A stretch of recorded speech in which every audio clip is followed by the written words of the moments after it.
सती सुलोचना की कथा रामायण का सुंदर प्रसंग।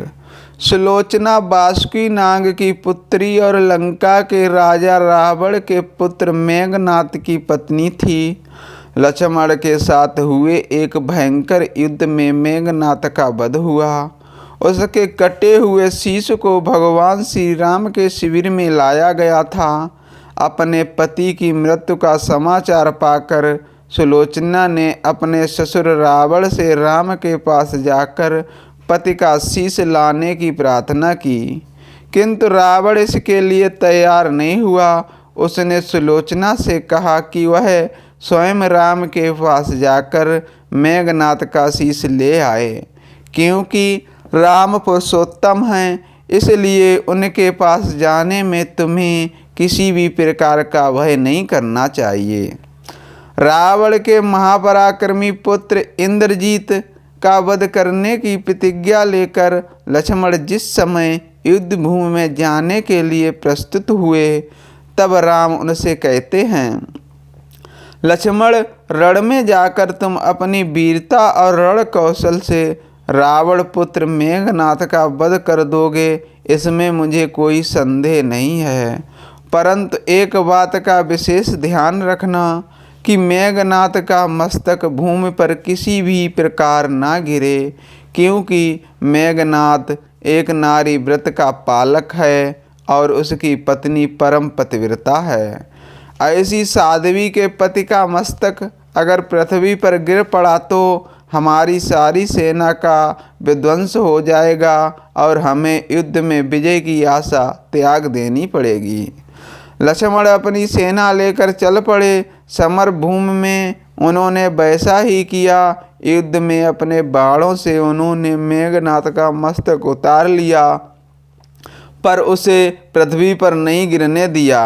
हनुमान उस मस्तक को रघुनंदन के पास ले आए। मेघनाद की दाहिनी भुजा आकाश में उड़ती हुई पत्नी सुलोचना के पास जाकर गिरी। सुलोचना चकित हो गई। दूसरे ही क्षण अत्यंत दुख से कातकर होकर विलाप करने लगी, पर उसने भुजा को स्पर्श नहीं किया। उसने सोचा, संभव है यह भुजा किसी अन्य व्यक्ति की हो।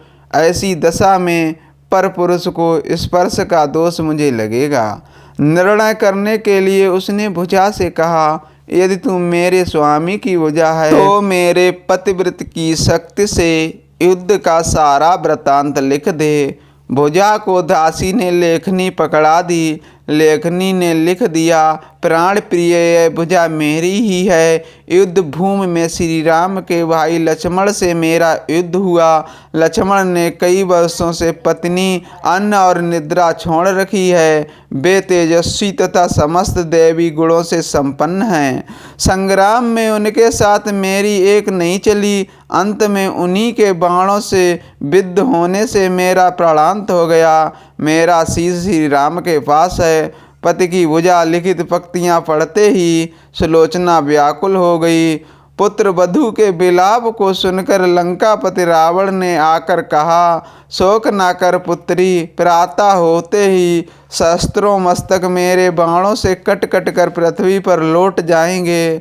मैं रक्त की नदियां बहा दूंगा। करुण चित्कार करती हुई बोली, पर इसमें मेरा क्या लाभ होगा पिताजी। सहस्त्रों नहीं करोड़ों शीश भी मेरे स्वामी के शीश के अभाव की पूर्ति नहीं कर सकेंगे। सुलोचना ने निश्चय किया कि मुझे अब सती हो जाना चाहिए, किंतु पति का शव तो रामदल में पड़ा हुआ था। फिर वह कैसे सती होती। जब अपने ससुर रावण से उसने अपना अभिप्राय कहकर अपने पति का शव मंगवाने के लिए कहा, तब रावण ने उत्तर दिया, देवी तुम स्वयं ही रामदल में जाकर अपने पति का शव प्राप्त करो। जिस समाज में बाल ब्रह्मचारी हनुमान, परम जितेंद्रिय लक्ष्मण तथा एक पत्नी व्रती भगवान श्री राम विद्यमान हैं, उस समाज में तुम्हें जाने से डरना नहीं चाहिए। मुझे विश्वास है कि इन सतत महापुरुषों के द्वारा तुम निराश नहीं लौटाई जाओगी। सुलोचना के आने का समाचार सुनते ही श्री राम खड़े हो गए और स्वयं चलकर सुलोचना के पास आए और बोले, देवी तुम्हारे पति विश्व के अनंतमय योद्धा और पराक्रमी थे। उनमें बहुत से सद्गुण थे, किंतु विधि की लिखी को कौन बदल सकता है।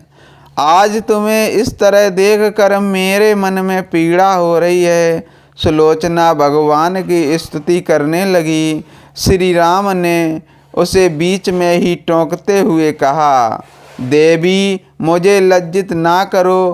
पतिव्रता की महिमा अपार है, उसकी शक्ति की तुलना नहीं है।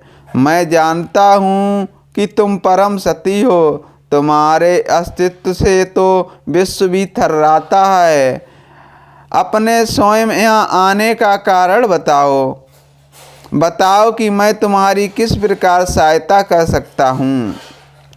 सुलोचना ने अश्रुपूरित नयनों से प्रभु की ओर देखा और बोली, राघवेंद्र मैं सती होने के लिए अपने पति का मस्तक लेने के लिए यहाँ पर आई हूँ। श्री राम ने शीघ्र ही सम्मान से मेघनाथ का शीश मंगवाया और सुलोचना को दे दिया।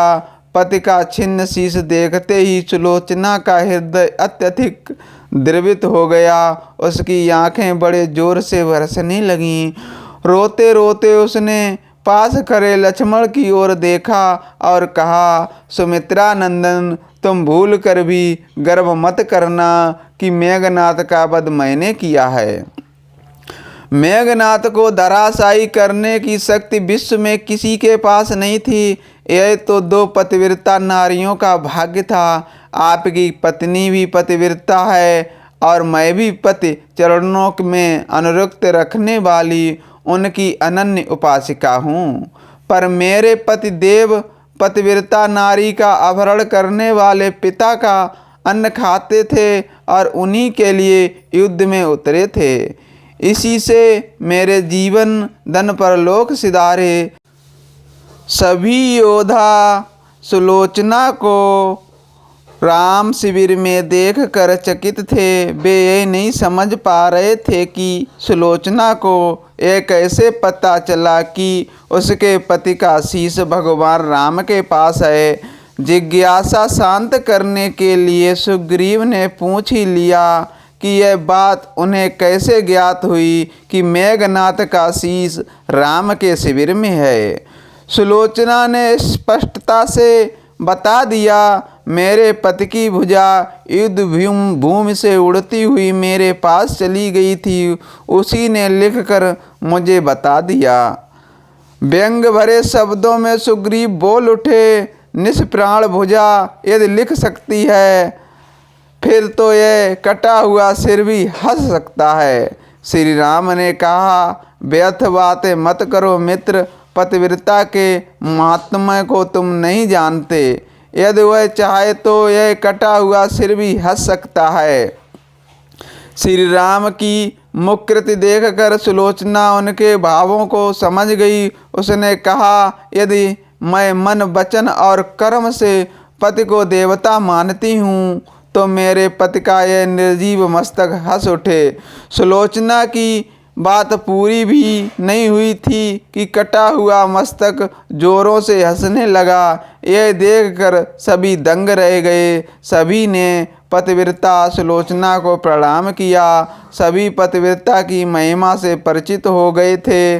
चलते समय सुलोचना ने श्री राम से प्रार्थना की, भगवान आज मेरे पति की अंत्येष्टि क्रिया है और मैं उनकी सहचरी उनसे मिलने जा रही हूँ, अतः आज युद्ध बंद रहे। श्री राम ने सुलोचना की प्रार्थना स्वीकार कर ली। सुलोचना पति का सिर लेकर वापस लंका आ गई। लंका में समुद्र के तट पर एक चंदन की चिता तैयार की गई।